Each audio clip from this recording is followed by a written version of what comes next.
Okay, so we're going to go ahead and get started. For those that don't know me, my name is Andrea LaRue, and I'm the Executive Vice President of the Northwest Douglas County Chamber and Economic Development Corporation. And we have with us today Robert Wareham, who's the Managing Director and CEO of the Law Center. And Robert's been a longtime member of the Chamber. He's been on our board of directors and is currently on our Chamber Management Committee, and we so appreciate him. The last 3 months, he's been helping our members with learning about the economic impact disaster loans, the PPP. I think, Robert, is this our third or fourth one of these? I'm not sure. I can't even remember, but he reviewed all of the acts. The first one I think was 800 pages. The second one was 18. I don't think he read it word for word, but has researched everything. This one he said is only 3 pages, so it wasn't so bad. But as you know, the Congress passed last week the Flexibility Act for the PPP, and it makes some changes to the Paycheck Protection Program as far as timelines and some other things. So he's going to go through that. So Robert, I will go ahead and turn it over to you. Okay, thanks, Andrea. So, what might be a good, if everybody clicks on participants at the bottom, they can do a little raise hand thing too. By a show of hands, if we can, how many of you have loans right now that have been funded? All right. I see one. Oh, there's more people joining us. Michelle, do you have a loan that's been funded? Michelle's video went away. She didn't want us to look there. No, I'm coming back. Yes, I have. It has been. Okay. All right. I talked to a gentleman last week. He called. He was with one of the big banks who will leave unnamed because I hate them all, so I don't have to enumerate them. They had screwed up his PPP and used the wrong calculation and things like that. I've also talked to quite a few people who have not received their PPP funds yet. And actually, as of last Friday, that may be to their advantage. Believe it or not, this has been going on so long that my loan funded and my 8 weeks expired last Friday. So June 5th was the end of my covered period. The very day that they then extended the covered period for the loans, my partner Crystal and I have looked at it. We're just going to go ahead with the way it was because we were able to stay open. We were able to use the funds for the purposes for which they were intended, and we were able to do it within the 75-25 split. So we don't see any reason for extending it. But just starting off to compare, you may recall that under the original Paycheck Protection Plan, you were required to spend at least 75% of the loan proceeds on payroll costs. And that could include the salaries, but it could also include medical benefits, retirement, severance pay, things like that. And that posed a problem for many of the businesses that were actually being shut down. So they couldn't bring back their employees. I suppose they could bring them back, but the feedback Congress got was, bring them back to do what? Wipe down tables where nobody is sitting. And so what they did is they went back and looked at it and they said, okay, first of all, we may need to let you use more of this just to keep the rent paid and to keep the expenses going and things like that. So that is the first thing which they did in the Flexibility Act, is they changed the amount of the loan proceeds which must be spent on payroll from 75% to 60%. Now, there's a little glitch in this, and we're hoping that the SBA will fix it. Because under the prior act, if you didn't reach the 75% threshold for the labor, all it did was it reduced the amount of forgiveness you would receive. And because of the way they sort of threw this Flexibility Act together at the last minute, it kind of reads technically that if you don't use 60% of it on payroll, then none of your loan can be forgiven. I saw a comment online that said, we're looking to the SBA for more guidance, but some senators who were asked about it said, no, that's not what we intended. So I'm guessing that through guidance from the SBA, we will see that even if you don't meet the new 60-40 versus 75-25, you'll still be able to get at least partial loan forgiveness. The covered period was a big problem too. As I said, we got our loan funded literally, I think the first week that they were funding any, and our 8-week covered period ended last Friday. Now, as I mentioned in our prior webcast, if your payroll periods overlap, which in our case it did, our payroll period, we're running payroll today and it'll get paid on the 15th. So part of that payroll fell within the covered period and part of it does not. But what you can do, and same thing at the beginning. At the beginning, we used PPP funds to pay the next payroll that was due, and that payroll included about a week prior to the funding of the loan, which was prior to the covered period. You can dip at both ends. So it was perfectly all right for us to pay our first payroll right after our loan funded, even though it paid payroll before the loan was funded. And what we are doing is we just ran a payroll report last Friday on June 5th so that we would know how much more payroll had accrued during our covered period. And then we stop it there, even though those funds will be paid out after the 8-week covered period. Now, obviously, people who've been shut down, nail salons, hair salons, gyms, things like that, that 8-week period was ridiculous because many of them were shut down during that entire 8-week period.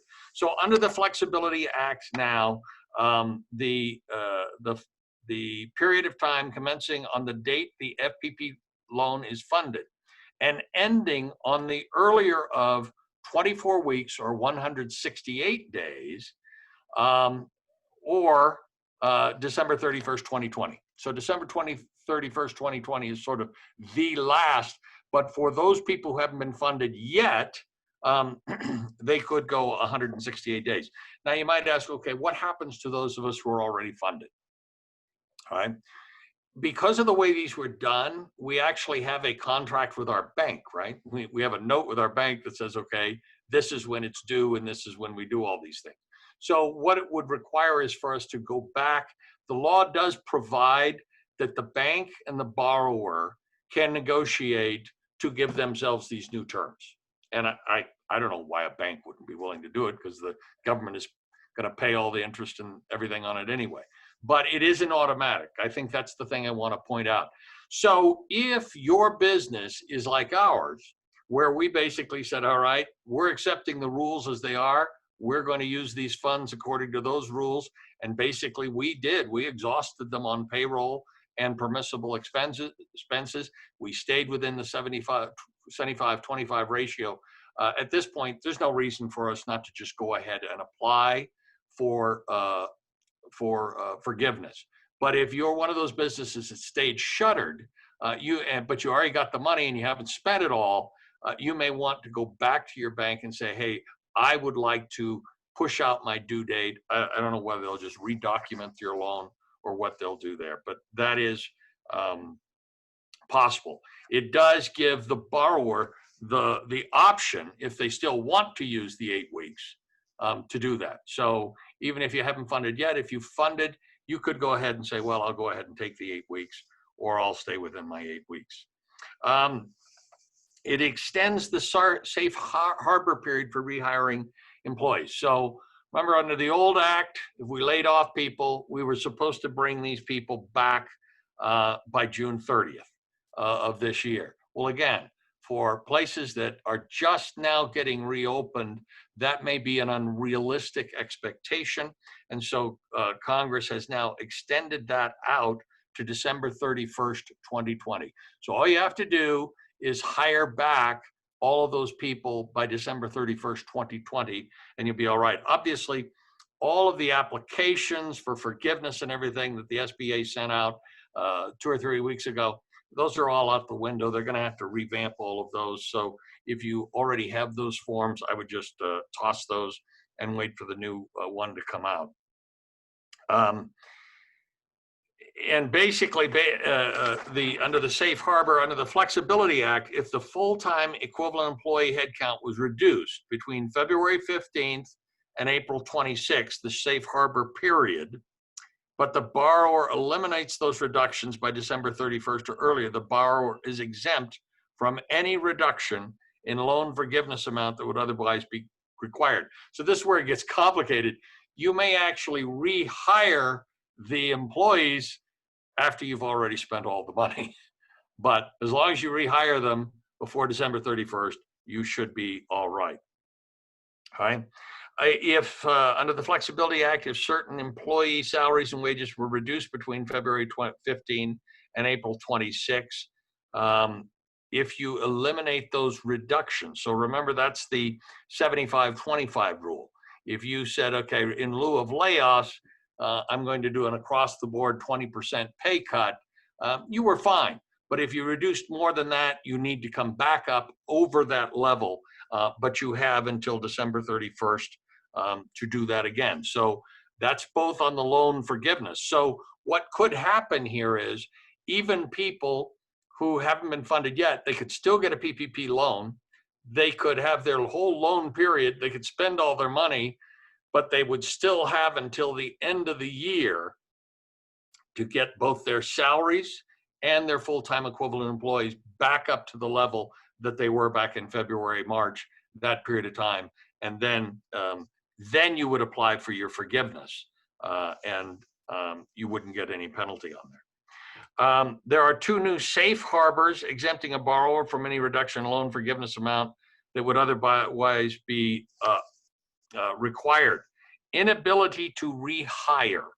And between the areas, so we're looking at that employment period that you had between February 15th, 2020, ending December 31st, 2020, the amount of loan forgiveness shall be determined without regard to a proportional reduction in the number of FTE employees if a borrower in good faith is able to document an inability to rehire either the individual employees that you had, in other words, bring back the same people, or inability to hire similarly qualified employees for unfilled positions. So this is going to vary widely, obviously, between trades.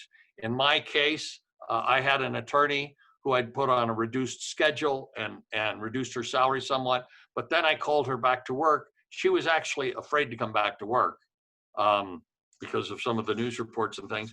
And so she ended up resigning.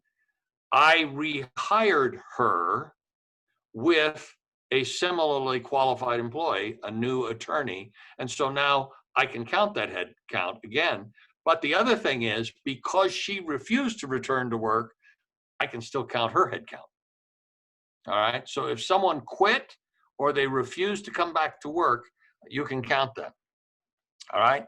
Also, if you have an inability, and this is going to apply probably in the food and beverage business, maybe in the gyms and things like that, where they're limiting capacity, it says if the borrower in good faith is able to document an inability to return to the same level of business activity as such business was operating before February 15th of 2020, due to compliance with requirements established or guidance issued by the Secretary and Human Services. So for those businesses that are in that position, the trick here is going to be documenting why you could not. Remember, both of these new exemptions require that the borrower act in good faith. You can't just say, well, okay, well, I'm going to cut my hours in half and still get my forgiveness. What they're wanting you to do is look at this and say, no, I reopened my dining room, but because of the restrictions placed on me by CDPHE, I was only permitted to have 50% of my occupancy.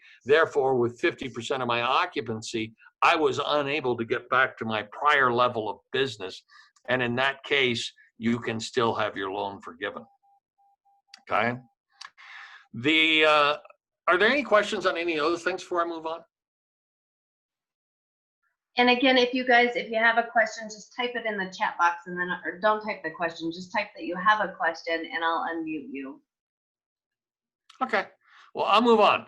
Here's a biggie. It extends the maturity date. You might remember that if your loan didn't get forgiven, then that loan needed to be paid back within 2 years. Now you have 5 years. So any portion of the loan that doesn't get forgiven, you would have 5 years to pay that back. And again, now that would apply to people who are still getting funded. The problem you have is the promissory note. Those of us who have already been funded, we need to go back. If we want to shove our maturity date, we need to go back to our financial institution and say, I'd like you to redocument that and give me a 5-year maturity date. Of course, if you've managed it well and you qualify for forgiveness of virtually the entire thing, then it's kind of a moot point because who cares, okay? The other thing that it does is it extends the period of time in which a borrower may defer interest and principal payments on the PPP loan from 6 months after funding to either the date on which the amount of forgiveness is determined or 10 months after the last day of the covered period if the borrower fails to apply for forgiveness within the 10 months, okay? So what is that saying is we had a deferral period before, and I'm trying to think exactly what it was. Yeah, under the old one, I'm drawing a blank on it. But basically, from 6 months after funding, that's what it was. So we used to have 6 months to either the date on which the amount of forgiveness is determined, okay, or 10 months after the last day of the covered period if the borrower doesn't apply for forgiveness. So that's the deferral period during which you don't have to make any payments on it, and you defer the interest and principal payments. Interest would still be accruing though. You're just pushing it down the road. Then the next thing, and this is something, and I was talking to Crystal last night because I pointed this out to her and she says, I didn't know that before, and I'm not sure that we covered it in our earlier webinars, and I suspect it's because it wasn't in the part on PPP loans. It was probably in the part on deferring employee portion of income taxes. But under the CARES Act, you can defer payment of the employer portion of federal payroll taxes, Social Security tax, railroad related taxes, that kind of thing, that would otherwise be due between March 27, 2020 through December 31st, 2020 without penalty or interest charges, provided that you have to pay 50% of the deferred amount by December 31st of next year, right? And the remainder by December 31st of 2022. Now, Andrea and I were talking before we got on here, and this is literally kicking a very, very sharp-edged can down the road because these are your payroll taxes. And in essence, what you're doing is you're sort of, this is where businesses get in trouble anyway, is they don't make their payroll tax deposits. One of the things I observed, we're not going to take advantage of this provision at all. For one thing, we do QuickBooks payroll, and the payroll taxes are just taken out and they're sent in. I don't know if QuickBooks even offers me the opportunity to go in and say, hey, defer my payment. But you can do it if you need it for cash flow, even for just a couple of months and then get caught up, you could do it. You just, whatever you defer, you have to pay 50% of that amount by the end of next year and the full balance that you deferred by the end of the following year, 2022, okay? Previously, and this is the fine print that we didn't really spot, if you qualified for forgiveness of your PPP loan, you weren't eligible for deferral of your employer portion of payroll. The Flexibility Act fixed that. So if you made the decision to defer and you were going to get forgiven, nobody's been hurt by it yet because I don't know that anyone's had a loan forgiven yet. By the way, it's interesting. I was looking at some statistics yesterday. They have made 4.5 million PPP loans, which You know, I see people getting $2 million loans. I thought mine was fine, but they have made 4.5 million. And where I read is it talked about audit. You are subject to audit. I want to remind you that they can walk in anytime and ask to see how you're spending it. The other thing I want to bring up again, if you come into our lobby, it was, I think, pages 10 and 11, if you got an EIDL loan, an economic impact disaster loan. If you got an EIDL loan, page 10 and 11s of your loan packages are notices that by law you have to post that have to do with equal opportunity in employment and equal opportunity in clientele.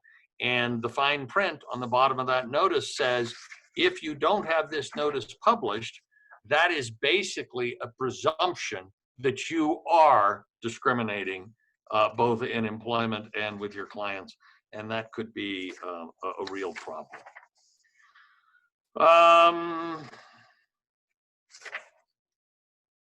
So that's the notes I have.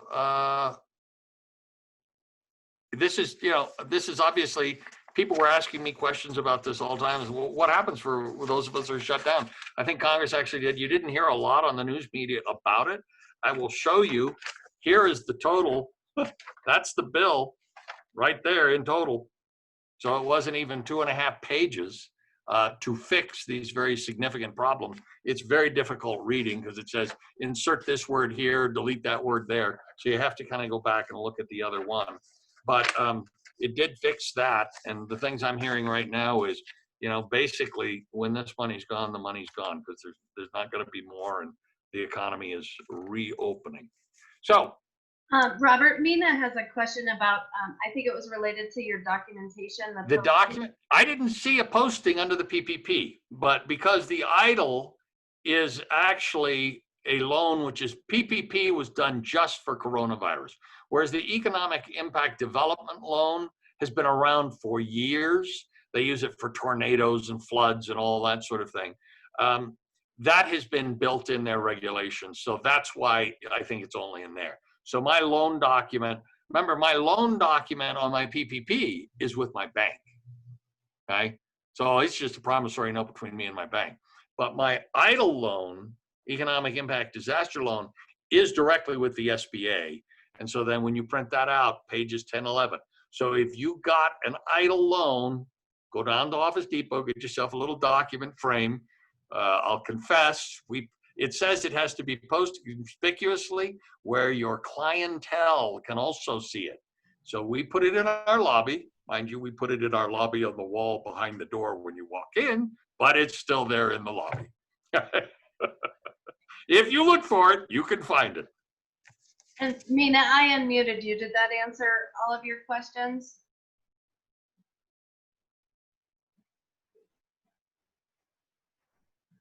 I guess so.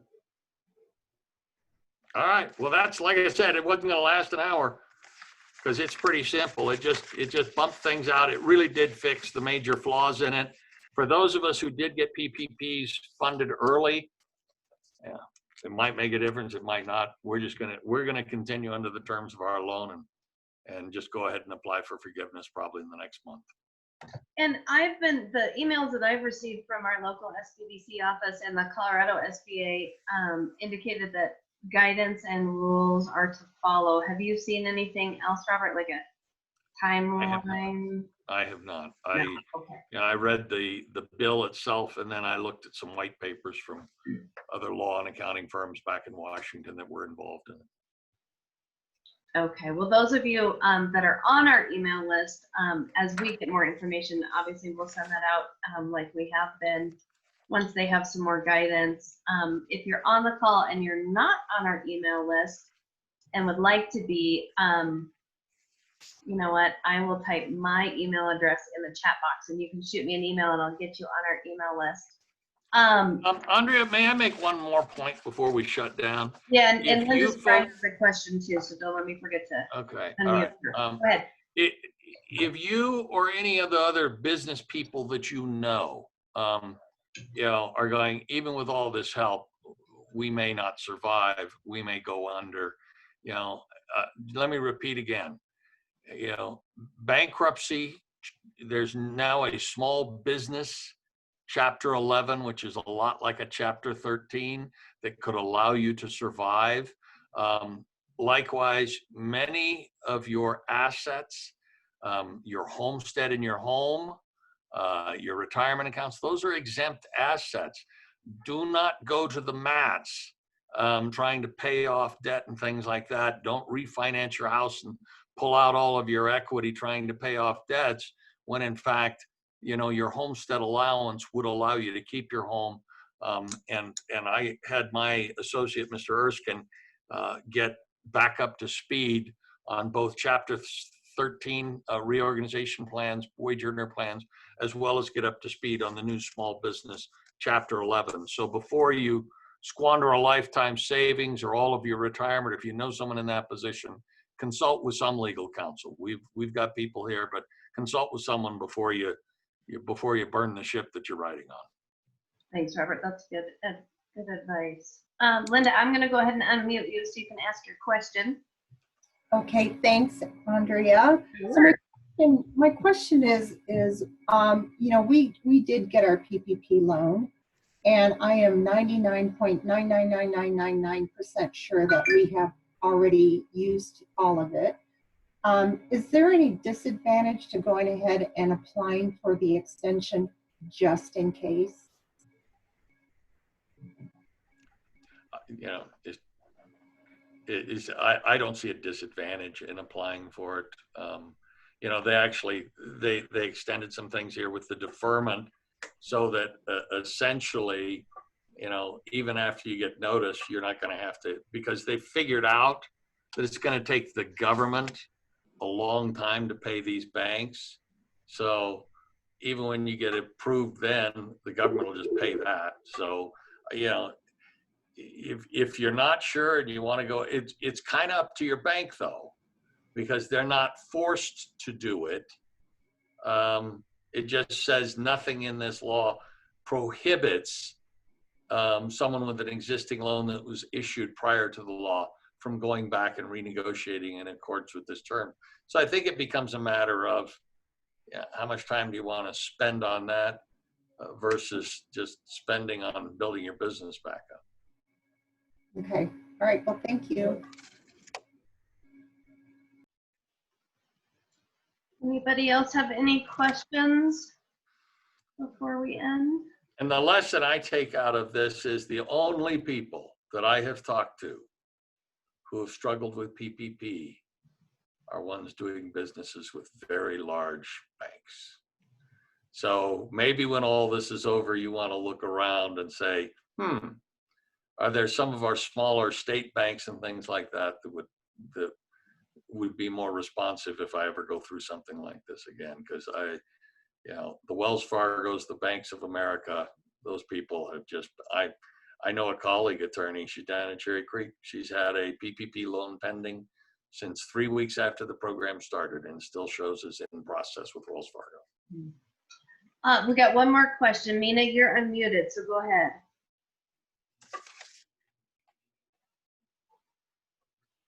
It says you're unmuted, but we can't hear you. Her mic might not be working. Just have her type the question.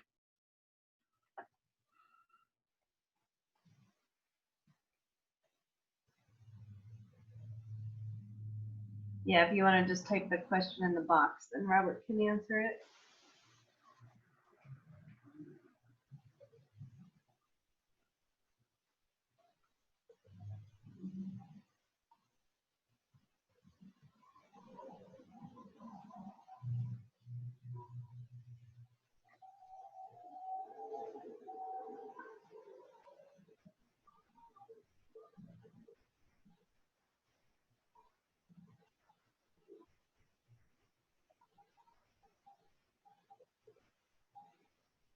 So I'm going to read that just because we're recording this. So the question is, my question is that my PPP date ended yesterday and worried that the bank may not extend. Any thoughts on what I should do? I'm looking for the exact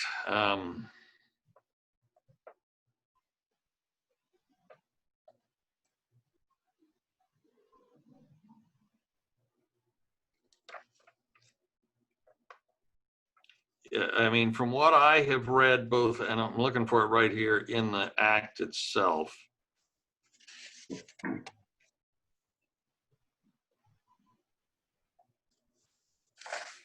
But my understanding, and again, it's because your PPP loan is a bank, it's a contract between you and your bank.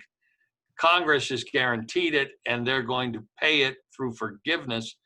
And so I think it's a situation is they don't feel like they can dictate to the bank that they go back and rewrite a contract. I would just, yeah, I would contact them right away. I'm not sure you can force them to, but again, I don't see a downside for them. They're going to get paid interest on the money just for a longer period. Okay. All right, any other questions?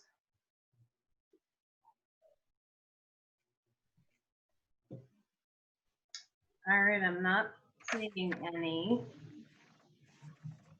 Well, thank you, Robert, again, for your time and dedication to our business community and helping them navigate through this for the last few months. And there may be more to come because I'm sure there's going to be more acts for Robert to read through. But again, I typed my email in there. If you're not on our email list and would like to be added so that you get the information, please let me know. And we will forward more information on this as we get it when the SBA releases their rules and guidance. And in the meantime, if you have any other issues or anything that you need, please let me know. Robert, Mina's wondering if we can type your contact information in there. Do you want to type your email or phone number in there? I would do it, but I don't have it. Where would I? Oh, there it is. Yeah, just go into the chat box there. Everything's auto-memorized these days, so I don't have to memorize your email or phone number.